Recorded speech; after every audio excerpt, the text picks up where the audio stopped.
저는 로이드 존스 목사님의 주옥 같은 설교 중에 특히 웨스트민스터에서 부흥에 관해 설교하셨던 시리즈를 1강부터 24강까지 리뷰하면서 함께 은혜 나누기를 원합니다. 오늘은 제1강, 제목은 오늘날 부흥이 긴급히 필요하다입니다. 본문 말씀은 마가복음 9장 28절로 29절입니다. 집에 들어가심에 제자들이 조용히 묻자오되 우리는 어찌하여 능히 그 귀신을 쫓아내지 못하였나이까? 이르시되 기도 외에 다른 것으로는 이런 유가 나갈 수 없느니라 하시니라. 로이드 존스 목사님은 런던 웨스트민스터 채플에서 부흥에 대한 시리즈 설교를 하시게 된 이유에 대해 첫째로 이 시대에 부흥이 절실히 필요하기 때문에, 둘째로 1959년이라는 이유 때문입니다. 100년 전 대부흥을 기념하기 위해서입니다. 100년 전의 신앙적 각성과 성령의 비상한 부으심을 동반한 위대한 부흥이 미국에서 먼저 일어났고, 그 부흥이 북아일랜드와 웨일스, 스코틀랜드와 잉글랜드 일부 지역으로 퍼져나갔습니다. 이러한 진정한 부흥에 대한 관심은 목회자뿐 아니라 온 성도들이 다 가져야 한다고 강조합니다. 스스로 미미하고 하찮은 교인이라고 생각하는 사람들을 통해서도 매우 비상한 일을 행하시고 부흥을 일으키시며 촉진하시고 지속시킬 때가 종종 있습니다. 모든 성도들이 부흥에 대한 관심을 가져야 함을 강조하기 위해 운동에 대한 예를 듭니다. 운동을 직접 하던 시대가 있었는데 요즘은 관중석에 앉아 운동 경기를 구경만 하려고 합니다. 교회에서도 마찬가지로 한두 명이 다 해주기를 바라면서 구경하듯이 교회 생활을 합니다. 이것은 서로 유기적인 지체이고 서로 각각 주님께서 언제든지 쓰실 수 있도록 준비를 해야 한다는 고린도전서 12장에 위배된다고 성경에서 증거를 제시합니다. 교회가 세상의 상태를 보면서 심각한 우려를 느끼지 않는다면 형편없는 그리스도인이고 그저 도움만 받으려는 그리스도인들은 갓난아이 같은 신앙이라고 질책합니다. 조금이라도 성숙한 신앙인이라면 현재의 사회와 교회의 상태에 관심을 가지며 하나님의 전신갑주에 관심을 가져야 한다고 도전을 줍니다. 말씀의 본문으로 들어가 제자들이 귀신 들려 발작하고 경련을 일으키는 아이를 고치지 못하였으나 예수님은 아주 간단히 귀신을 쫓아주셨습니다. 제자들은 너무 의아하여 우리들은 왜 귀신을 쫓아내지 못하였냐고 예수님께 질문합니다. 그들의 심정은 참담했습니다. 왜냐하면 그들은 이미 귀신을 쫓아내 본 적이 있기 때문에 자신만만하였고 나름대로 최선을 다하였기 때문에 실망도 컸습니다. 주님은 실망해 있던 그들에게 기도 외에 다른 것으로 이런 유가 나갈 수 없다고 알려주십니다. 로이드 존스 목사님은 제자들의 모습과 그 당시의 교회 모습을 비교합니다. 교회가 제자들처럼 너무 실망스러운 상태, 의미 없는 곳이 되어버렸다는 것입니다. 제자들처럼 최선을 다해 애쓰고 있고 전보다 더 많은 활동을 하는 것 같지만 상황에 대처하는 데에는 실패하고 있다는 것입니다. 제자들처럼 교회도 반드시 긴급히 던져야 할 질문들입니다. 우리는 어째서 귀신을 쫓아내지 못했습니까? 대체 무엇이 문제입니까? 이렇게 실패한 원인이 무엇입니까? 우리가 이러한 상황에 처하게 된 이유가 무엇입니까? 이에 대한 해답은 주님이 알려주신 원칙을 통해 찾을 수 있습니다. 먼저 이런 유라는 말에 주목해야 합니다. 다시 말해 제자들이 먼저 배워야 할 점은 각 사례별로 차이가 있다는 것입니다. 제자들은 과거에 귀신을 쫓아낸 경험이 있습니다. 누가복음 10장을 보면 제자들이 큰 성공을 거두고 의기양양하게 돌아와 자만의 죄에 빠지는 모습을 볼 수 있습니다. 그래서 주님은 다음과 같은 말씀으로 그들을 꾸짖으시어야 했습니다.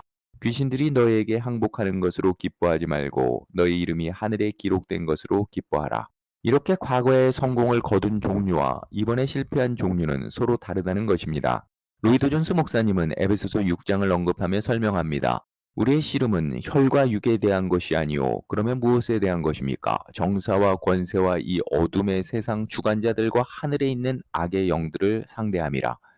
이처럼 그들에게도 등급이 있는데 그들을 총괄하는 수장은 사탄, 공중의 권세 잡은 자, 지금 불순종의 아들들 가운데 역사하는 영입니다.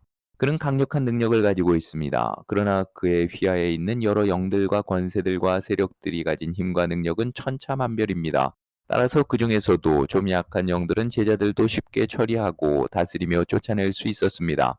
그러나 이번 영은 그런 영들보다 강하다고 주님은 말씀하십니다. 이것은 완전히 다른 유이기 때문에 훨씬 더 큰 문제가 되는 것입니다. 따라서 우리는 첫 번째로 바른 진단과 관련된 전반적인 문제를 살펴봐야 합니다. 제자들의 문제는 문제를 바르게 진단하지 않고 성급하게 달려들어서 실패한 것입니다. 교회는 현재 당면한 문제의 진정한 깊이를 먼저 진단해야 한다는 것입니다. 진단의 중요성을 설명하기 위해 로이드 존스 목사님은 한 가지 예를 듭니다. 시골길을 가다가 문득 길가에 누워있는 한 남자의 모습을 발견합니다. 가까이 다가가도 전혀 움직임이 없고 아무 소리도 듣지 못하는 것이 분명하다면 여러분은 그가 무의식 상태에 있다는 결론을 내릴 것입니다. 그 사실에는 모두 동의할 것입니다. 그러나 정말 중요한 것은 이 남자가 왜 의식이 없어 누워 있느냐는 것입니다. 아주 먼 길을 가다 피곤해서 누웠는데 너무 깊이 잠이 들었을 수 있습니다. 다른 경우도 있을 수 있습니다. 갑자기 몸이 아파서 의식을 잃었을 수도 있습니다. 뇌출혈로 의식을 잃었을 수도 있고 마약 또는 술 때문에 의식을 잃었을 수도 있습니다. 이유를 더 이상 열거할 필요는 없을 것 같습니다. 중요한 요점은 단지 의식이 없다는 사실만 알아서는 이 사람을 도울 수가 없다는 것입니다. 의식을 잃게 만든 정확한 원인을 찾아내야 합니다. 단순히 잠든 것이라고 해도 비가 와서 감기에 걸릴 수 있기 때문에 흔들어 깨우는 정도면 충분히 고마워할 것입니다. 그런데 그 사람이 약물을 복용한 상태거나 어떤 독소에 노출되어 있는 상태라면 아무리 소리를 지르고 흔들어 깨워도 소용이 없을 것입니다. 그것은 좀 더 심각한 상황입니다. 그럴 때는 체내의 독소를 제거할 수 있도록 조치를 취해 줘야 합니다. 또 무슨 병을 앓고 있는 것이라면 그때는 그때대로 완전히 다른 치료를 해 주어야 합니다. 이런 예를 통해 명확한 진단을 내리는 것이 얼마나 중요한지 알 수 있습니다. 로이드 존스 목사님은 그가 살던 1950년대 교회에 대해 진단합니다. 그 당시의 진단은 현 시대에도 적용될 만합니다. 오늘날과 200년 전의 차이, 아니 불과 100년 전과의 아주 큰 차이를 보게 됩니다. 그 당시에는 사람들의 무관심이 문제였습니다. 그들은 어느 정도 잠들어 있었다고 할 수 있습니다. 200년 전만으로 거슬러 올라가도 기독교 진리를 전면적으로 부인하는 경우는 없었습니다. 단지 그 진리를 실천하려고 수고를 하지 않을 뿐입니다. 그런 경우 몸을 흔들어 혼수 상태에서 벗어나게 해주기만 하면 됩니다. 그러나 문제는 오늘날도 그러하냐는 것입니다. 우리 앞에 있는 이런 유는 어떤 것입니까? 우리의 문제는 훨씬 더 심각하고 절망적입니다. 우리의 문제는 무관심이 아닙니다. 완전한 영적 무지입니다. 무엇이 옳고 그른지는 아는데 몸이 안 따르는 것이 아니라 영적인 것이라는 개념 자체가 아예 없어져 버렸습니다. 하나님의 존재에 대한 믿음 자체가 사실상 사라져 버렸습니다. 성경적 권위도 더 이상 인정하지 않습니다. 예수님에 대해서도 그저 훌륭한 사람이었다고 생각합니다. 더욱 심각한 문제는 단순히 부도덕한 것이 문제가 아니라 도덕이라는 것이 아예 없는 사회, 도덕의 신경조차 쓰지 않는 사회가 되어버렸습니다. 풍요롭고 부유한 삶을 살면서 영적인 것들에는 아무 흥미도 느끼지 못하고 있습니다. 이런 것들이 이런 유에 해당합니다. 제자들이 과거의 방법으로 문제를 해결할 수 없었던 것처럼 현대 교회도 이런 유에 맞는 방법을 찾아야 합니다. 그 당시 교회들이 시도하고 있던 방법으로 교회와 시대의 문제를 해결할 수 없다고 로이드 존스 목사님은 말합니다. 그 당시의 방법들의 대표적인 것들은 변증의 문제입니다. 과학과 기독교를 조화시키려 하고 고고학과 기독교를 조화시키려는 문제입니다. 이러한 시도 자체가 무조건 나쁘다는 것이 아니라 이런 유에 적용되지 않는다는 것입니다. 다음은 성경 번역에 대한 것입니다. 성경을 현대인이 이해하게 번역하면 모든 문제가 해결될 것처럼 열광하는 것입니다. 그러나 문제는 사람의 마음이고 사람 안에 있는 악입니다. 성경 번역을 알기 쉽게 한다고 해결될 문제가 아닙니다. 다음은 라디오와 텔레비전에 대한 믿음입니다. 이러한 매체를 잘 활용하면 문제를 해결할 수 있다고 생각합니다. 다음은 광고입니다. 큰 사업에 성공하려면 광고를 잘해야 하는 것처럼 교회도 광고가 중요하다고 말합니다. 그들은 이런 방법들을 통해 이런 유가 나갈 수 있다고 생각합니다. 물론 이런 여러 방법들도 문제를 해결하고 회심을 이끌어내는데 도움을 줄 수 있으나 이런 유에는 해당하지 않습니다. 주님은 제자들에게 설명하기를 이 같은 것으로는 이런 유가 나갈 수 없다고 하셨습니다. 그렇다면 무엇이 있어야 할까요? 기도 외에 다른 것으로는 이런 유가 나갈 수 없느니라. 예수님은 실망한 제자들에게 설명해 주시듯 현대 교회에도 설명해 주십니다. 하나님께 그분만이 주실 수 있는 능력을 구하지 않는 한 교회는 결코 이런 일을 다루지 못할 것이다. 너희가 당면한 문제는 너희의 방법으로 벗어나거나 처리하기에 너무나 어려운 것임을 깨달아야 한다. 너희에게는 그 악한 권세를 파할 수 있는 무언가가 필요한데 그런 일을 할 수 있는 것은 오직 한 가지, 하나님의 능력뿐이다.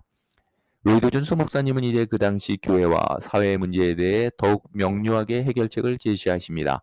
우리는 모든 방법 및 조직, 모든 요령에 대한 지나친 자신감을 버리고 하나님의 성령으로 충만해져야 한다는 사실을 뼈저리게 깨달아야 하며 하나님이 우리를 성령으로 충만케 하실 수 있다는 사실 또한 확신해야 합니다.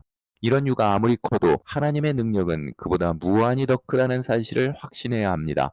우리는 100년 전, 200년 전에 가지고 계셨던 하나님의 능력을 오늘날에도 똑같이 가지고 계심을 확신해야 합니다.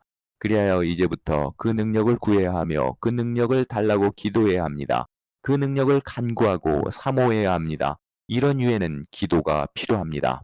100년 전과 200년 전을 포함한 모든 부흥과 각성의 때에 그랬던 것처럼 지금도 하나님의 능력이 터져나오기를 절박하게 집중해서 구하기 전까지는 어디에서도 희망을 찾을 수가 없습니다.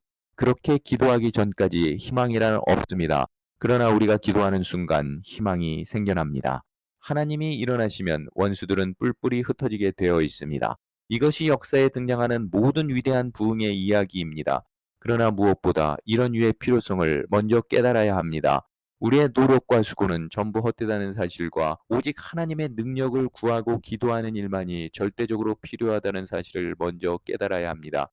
그래야 비로소 부흥에 관심이 생길 것입니다. 이런 유의 필요성을 깨닫고 자신의 심령 부흥, 교회와 민족의 부흥을 간절히 사모하는 저와 여러분들 되시기를 주 예수 그리스도 이름으로 축원합니다.